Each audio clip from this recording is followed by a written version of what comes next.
Je m'appelle Bertrand Bailly, je suis né à Belfort, je suis ingénieur en télécommunications. J'ai commencé ma carrière chez Alcatel en tant que consultant dans une société de conseil en technologie où j'ai été donc consultant, puis manager, puis directeur de filiale. Et ensuite, j'ai créé Davidson en 2005. Mon style de management, j'espère par l'exemplarité et l'inspiration.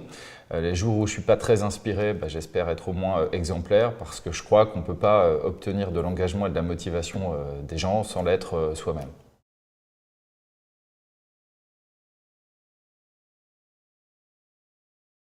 Je ne dirai pas dans quel ordre, mais j'ai été impressionné par l'énergie de l'un et l'empathie de l'autre. Et comme ce sont deux qualités essentielles pour moi, je ne pouvais que les aimer.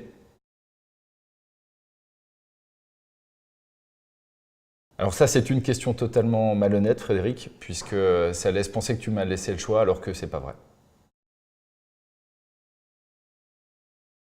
Je pense qu'il faut lire ce livre parce qu'il apporte des réponses concrètes pour être un meilleur manager, mais pas seulement pour être un meilleur manager, pour manager dans de meilleures conditions. Parce qu'aujourd'hui, on parle beaucoup de la pression qui est mise sur les salariés par les entreprises pyramidales, les modèles verticaux. On oublie souvent de dire que le manager lui-même est énormément sous pression. Il est pris entre des injonctions qui sont en général contradictoires, des injonctions froides, celles des actionnaires qui sont externes à l'entreprise, et puis les patates chaudes des salariés qui ont leurs problèmes du quotidien.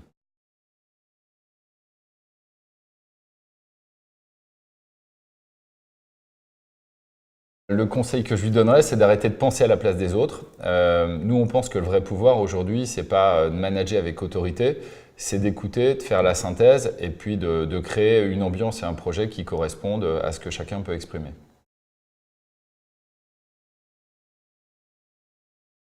Pour moi, le digital ne change pas radicalement notre façon de manager, il exacerbe nos défauts ou nos qualités. Le mauvais manager pourra fliquer davantage ses salariés parce qu'il aura tout un tas d'outils pour le faire, des KPI, des outils de monitoring. Et puis le bon, lui, pourra travailler de manière différente, de manière plus communautaire, plus participative. Il aura accès à des réseaux sociaux d'entreprise, des outils collaboratifs, des boîtes à idées numériques.